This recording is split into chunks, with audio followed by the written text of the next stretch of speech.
How do you build a high-performing culture? This is Culture Architects.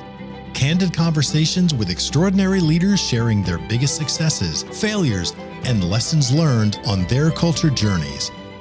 Here's David J. Friedman. Today on Culture Architects, we're joined by Ed DeAngelis. Ed's the founder and CEO of EDA Contractors. Ed founded the company back in 1999, and for the last 25 years, they have worked on so many different construction and historic restoration projects throughout the greater Philadelphia region, New Jersey, and New York. Today, EDA Contractors is a top workplace, and they're a leader in the industry, much of it thanks to Ed, who's just been so focused himself on how to build a really intentional culture with psychological safety and a great place to work. And, looking at their website, and we'll get into this, Ed and his team have done a lot of things to be very purposeful about creating a culture. So that makes Ed a true culture architect in our book. And so we're really excited to get to know his story. So Ed, welcome to the show. Thank you, David. Appreciate the opportunity to speak with you. I love some of the stuff that you've done. So let's, for our audience sake, let's sort of go back to the beginning and give them some context. So as I understand it from your background, before you started this company, you worked at another company, Belcher Roofing. And so how did you go from there to starting your own company? I'd like to go back to, I really believe part of my own entrepreneurship started, I grew up in Philadelphia in a row home. And you have to be a big Eagles fan, by the way. So I am a big Eagles fan. Anybody listening, I'm a season ticket holder. So, anybody listening should know we are big Eagles fans here. But go ahead. I interrupted you. There's only one way to do it. You have to be a big Eagles fan. So you grew up in a row home in Philadelphia. And then I became a paper boy at 12. Mm-hmm. And being a paper boy provided me an opportunity to kind of understand how to do a business. They gave me a bill. So you would get 50 papers. I did the bulletin first for those old timers. I remember the bulletin. In the afternoon. And then I did the Morning Inquirer. And, I had to go get my papers at 5 o'clock in the morning. You had to pay for your papers. They called it your bill. Mm-hmm. Then you would go deliver, and then you had to collect. And the reason I say that is, so think about learning how, customer service, how to make sure the paper's there on time. And back in the day when there wasn't an internet, everybody was looking for that paper. Mm-hmm. That was the way they got news. So the paper was important. So that was important. And then you had to go collect your money. And as amazing as it would be for $1.50 for a week, or people would stiff you, or they would close the door. It would be dark. You would see them. You also learned how to know when to collect. And I say this all the time. I hope none of my neighbors are listening when I collected. But I knew on a Friday night that I could get some good tips if I did some collecting on a Friday night. Interesting. Because Friday night was payday, and it was a good way. So segue that to, so when I went to work for my other company, Belcher, when I got out of college, I went to St. Joe's University. And I graduated with a degree in marketing, and, business administration, really. I really felt like from day one, I always thought, I'd like to someday be an entrepreneur for myself. I felt like I still had that spirit from a paper boy. My dad owned his own business. So a lot of those things were lined up for me to kind of go that route. So, I think my whole time at working, and anybody who's listening, I kind of pretended a lot of times like I was doing my own business, and what would I do if it was my business versus how I was doing it for them. I was working for them. I did everything to help promote their business, but what would I do differently? How would I change things if I did things on my own? So that's when, and then finally I got and anybody who knows who's an entrepreneur, one of the things that is the hardest part of starting a business is the jump off. Yeah. That was the hardest part, the year or two of thinking about how to kind of make sure that I could get, I had 2 little kids and a wife. So it was a big leap in 99. Yeah. It's interesting, your comment when you said that your father had owned his own business. I was going to be asking you that because it seems to me, just in my experience and my own personal experience and others that I interview, so often an entrepreneurial spirit comes from growing up seeing parents do that. Like if your father wasn't an entrepreneur and you happen to be a paper boy, I'm wondering whether that would have been part of the way you thought about the world. Probably not. It's that's nature and nurture. Yeah. I don't know. I do think my parents also raised me in a way that they didn't give me money. And they made me earn ways if I wanted, Levi jeans, or I wanted Converse, instead of the Pro Keds or whatever. They said, no, I'll give you these if you can go do something. So I think that was also the nurturing, the nature part of what you're saying, is seeing my dad go to work every time.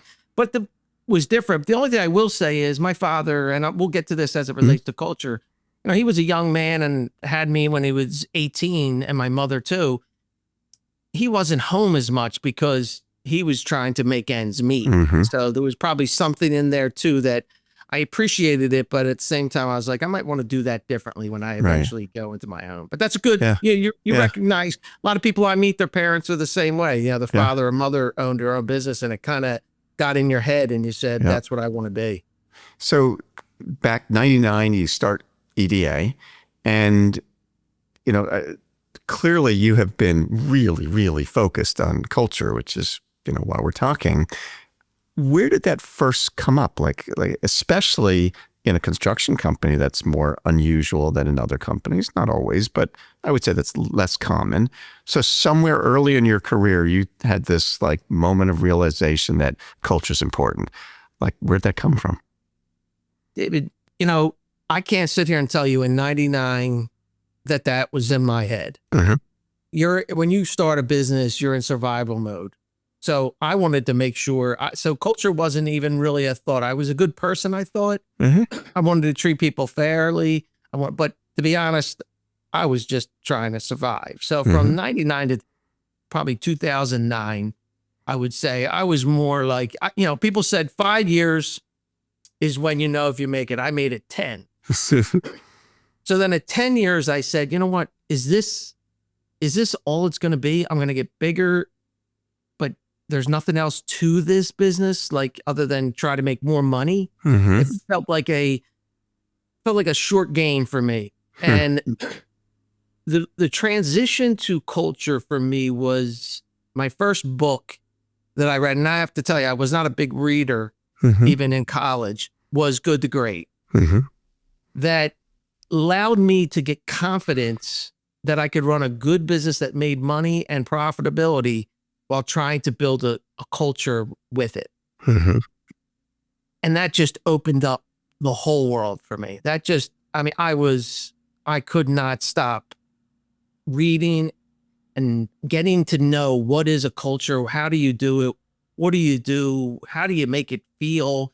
What do you want out of it? So I was on a mission to kind of really understand how we can make this both a profitable business and have a culture. Because I always looked at culture as being the soft, touchy, feely thing. And the reality was, no, I saw an opportunity to grow my business so uniquely different and so exponentially larger based on the fact of creating a culture that is really the supersizer of your business. You can make it's really the multiplier that can really help your business explode, because the most valuable asset you have, no matter what, I don't care if it's 99 or 20, 25, is people. Yeah. Patrick Lencioni in his book, The Advantage, talks about the multiplier effect and how for whatever given product or service you have, you're going to go many times further, to your point, if you've got a highly functioning group of people, and you're going to go a fraction as far if you've got a screwed up dysfunctional group of people. So ultimately, it is the biggest differentiator. I always tell people as well, it's the most sustainable advantage you can create, because it's a lot easier to copy everything else that you do. It's really a lot harder to copy your people part of it.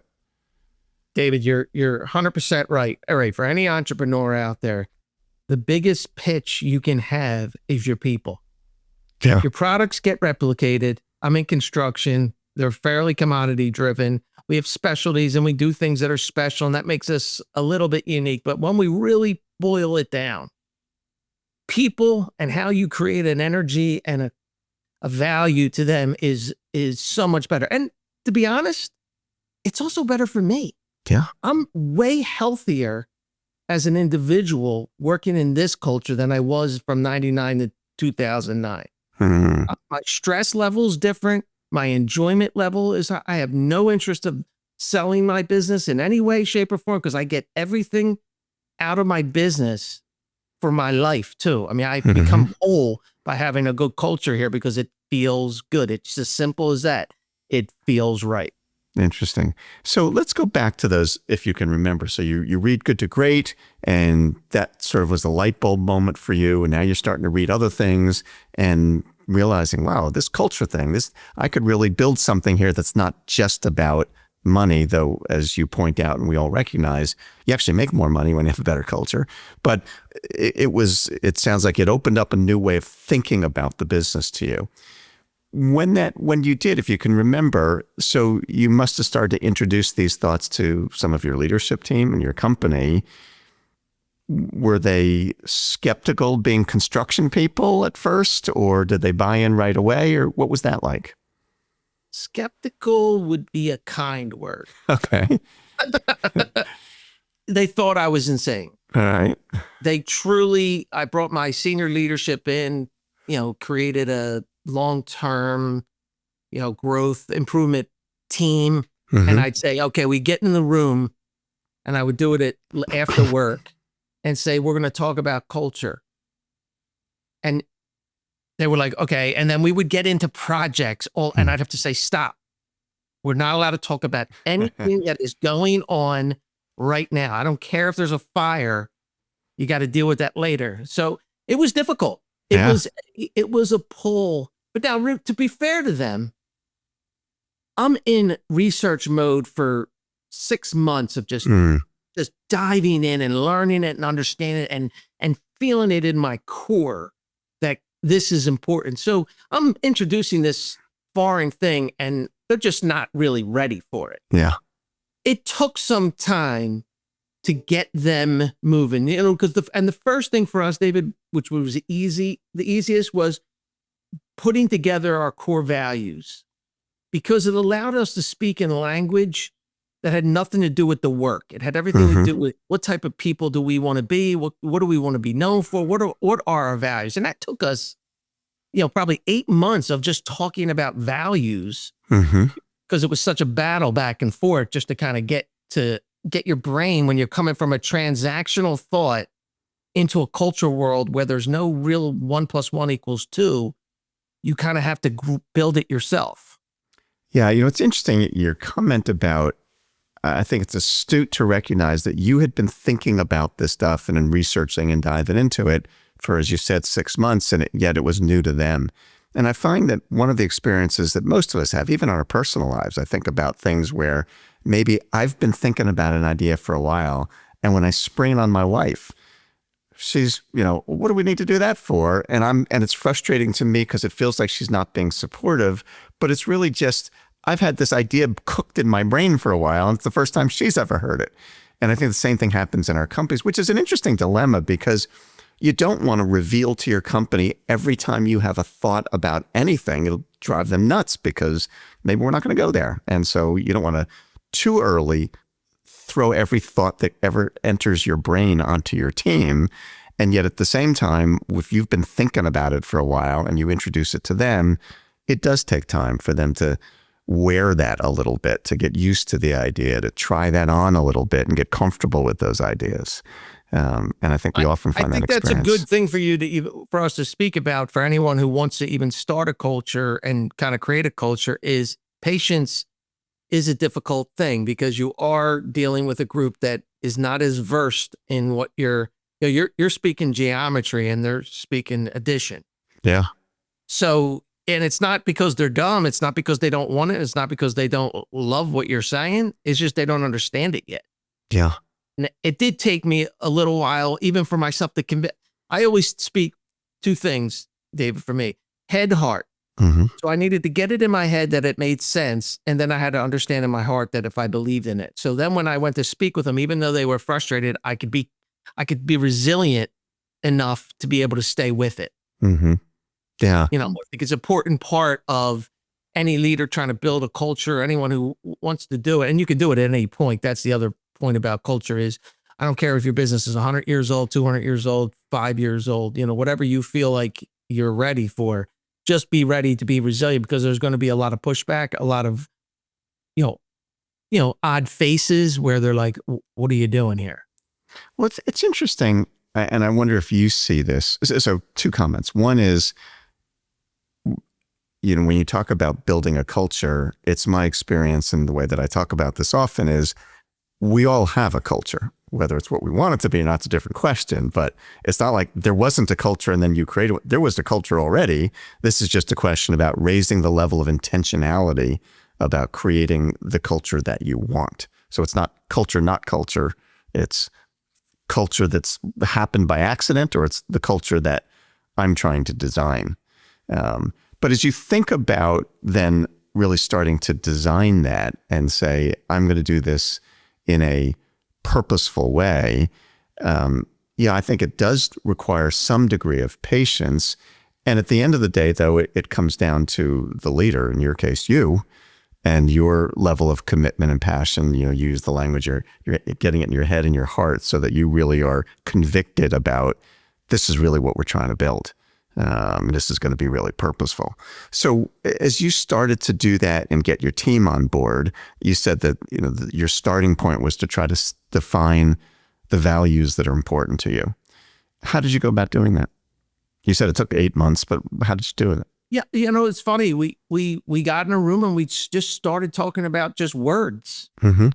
Like, what kind of words do we want to be defined for? Like, what are the words that we think are important for who we are? And that's why I'm saying, and we got, for one example, for a word, humility. One of our values is demonstrate humility. Mm-hmm. We must have fought on that word for so long, because half the group thought it was weakness, mm-hmm. and half thought it was strength. I happen to be in the strength one, and it wasn't that they were wrong. They just looked at humble as a person who gets run over, who doesn't have enough strength in who they are. They were good debates, and all the while, as you said so eloquently and correctly, we had a culture, but it wasn't a defined culture of common ground for us all to talk about. So going through the process of just talking about the words and going through what they meant and understanding who we wanted to be allowed us to start to formulate an ideology of who are we and mm-hmm. what are we like. Now, I'm the CEO, so I'm really, in the beginning, really kind of trying to guide the whole thing. But that process of discussing demonstrate humility or build trust, and then getting to what the definition they are, because words are just words. They're 2D. They don't mean anything. Then the definition of those words took us a while just to put a paragraph together. We did not outsource yet any of this work because it was so foundational. Mm-hmm. So once you created that, and now you've got this list of words, things that are important to you, how did you go from there to, I'll use the word operationalizing that? And what I mean by that is, so many companies have gone through a process where they've written down their vision and their mission, and they've developed core values, and they put Post-it notes on the walls, and everybody argued about the words. And then they put it in a book or somewhere, or put it on their website, and they got back to work as if that stuff, okay, we got that done. Now we can do some real work, right? We're done with that culture stuff. So somehow we got to go from those words to we got to operationalize this. That we got to make this live in our people.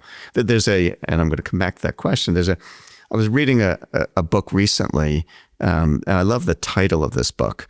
And the title of the book, it's an okay book. It's not the greatest book, but it's a good title.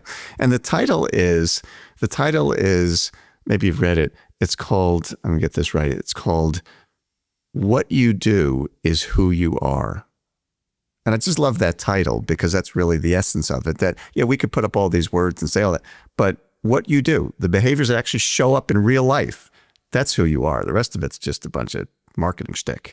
Absolutely. So I'm curious to learn, good. Okay, now you got these words. That's great. That's a good description of what we want to be. but we got to actually get this internalized in our humans and have them show up and do these kinds of things that we're writing about. How'd you go about doing that? Or what was the starting point of that?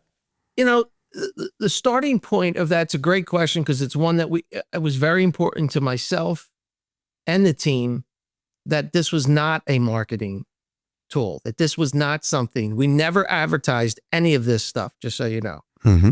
We never put it on our website. We never put it on our, because we didn't know how to live it yet. So that's what you're saying is right.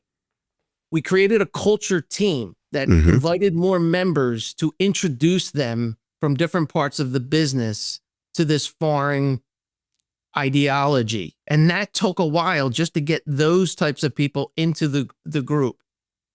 And then through that discussion, we would talk about, for example, word on the street. What is going on out there? And that allowed us to use our values and use our mission and vision as a guide on what is going on. People are complaining because they got to travel too far. Okay, let's look at our values. Let's look at our mission vision, and let's deal with this problem through a cultural discussion, with then ultimately having a transactional discussion as how we're going to implement solutions to this. We did that, and that allowed us to start to, we had a big event, a culture party. We only put our values inside. I mean, look, it was rough sledding for a couple of years, but I go back to that resiliency.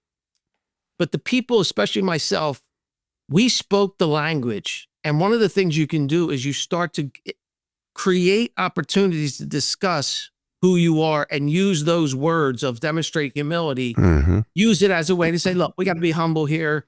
We may be wrong. How can we handle this? That's the EDA way.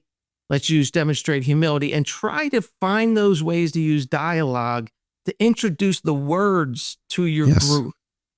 So that's the focus of just trying to get and we were doing that for a while, and it was me, and we did that for a decent amount of time. And we kept trying to bring up opportunities to highlight people who used our values. And that another thing that kept, because you remember, this is a group of construction workers that 100% do not trust us. We're a unionized outfit. Okay. So that really, they have a loyalty to their union. And now you're bringing a culture. So a lot of our field staff were like, look, it sounds like, we got to drink the Kool-Aid. And it wasn't that. And as much as they doubted it, once we proved to them that those values and that mission and vision were the heart of us, that was the heart, they were the best people to kind of buy in. Because once they felt like they could trust you and you built that trust with them, they bought in. But your answer of then moving it past that, then we brought a consultant in to work with us to see how do we keep moving this thing forward. I'm not a culture expert. I just read it and believed it and did a lot of work. But at the end of the day, I didn't have the skills that you're referring to as it relates to how do we keep moving that out into the world. So we had to bring someone in probably 4 years later, because my team really said to me, Ed, look, man, we need more help. So similar to with David, what you're saying, how do we get this, entrenched more into these people? Yeah. Because every single individual who would come in from the field, for sure, were really blown away that this made no sense. First of all, they thought it was a trick.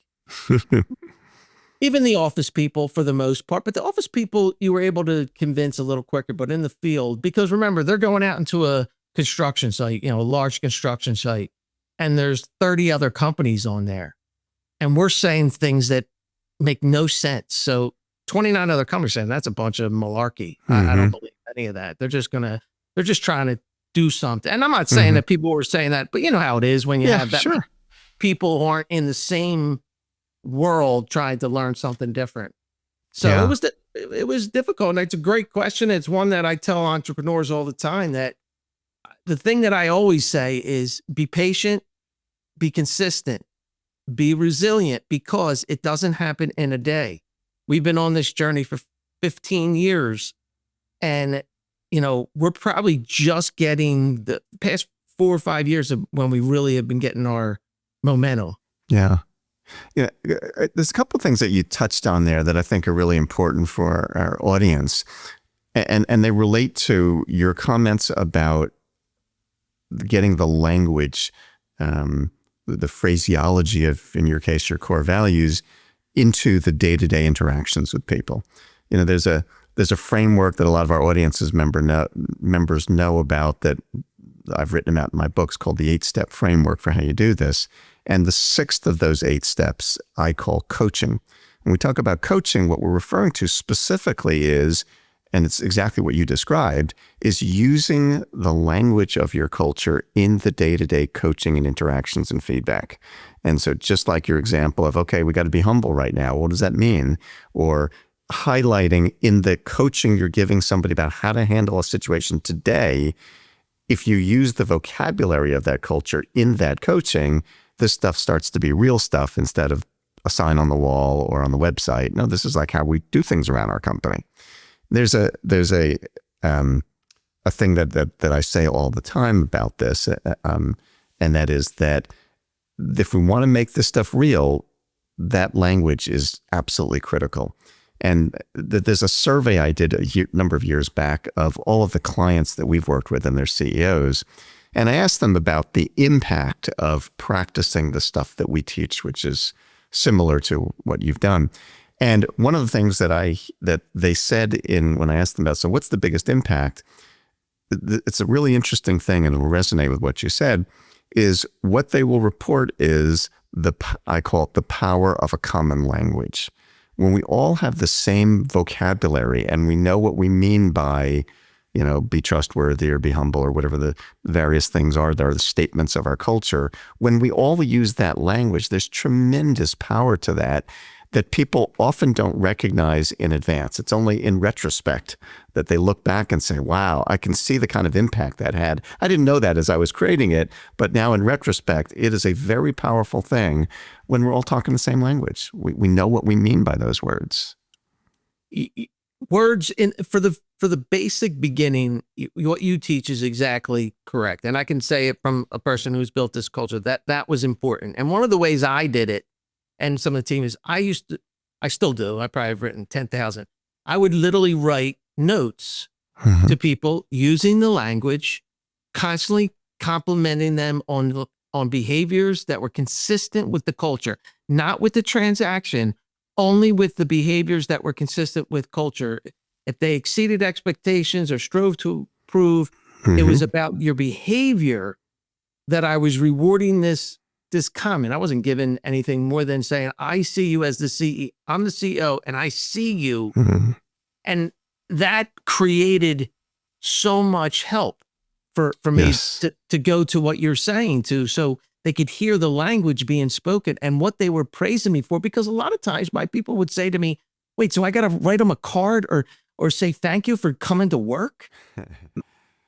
But no. But if they come to work with we have smile, laugh, enjoy life as one of our core values. If they're positive and they bring an energy that is positive and it makes you feel something different, give them an attaboy for being that way. And that's the best way. Say, look, you're exhibiting our values. Smile, laugh, enjoy life. You're really exhibiting that. So thank you for doing that. And most people say, I didn't even know that okay, so that's important to this company. It starts to sink in.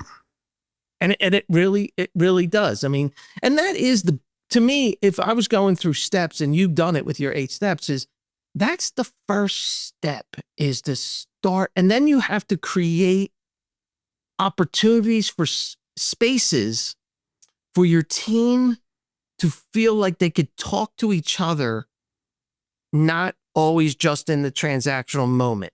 And what I mean by that is we created a fun committee that was the members, which would create events for us to have this, where they could just be with each other. Or we'd have champions, EDA champions, where they would go out and they would have an objective of how to influence and how to speak this language out there. I mean, there's so many more steps, or EDA Cares, which is our charitable foundation, that allows us to be true to our mission and vision that it's not just about profits. You know, you have to, it is intentional. You have to create this. This does not happen by, Dave, you said it earlier, which was so true.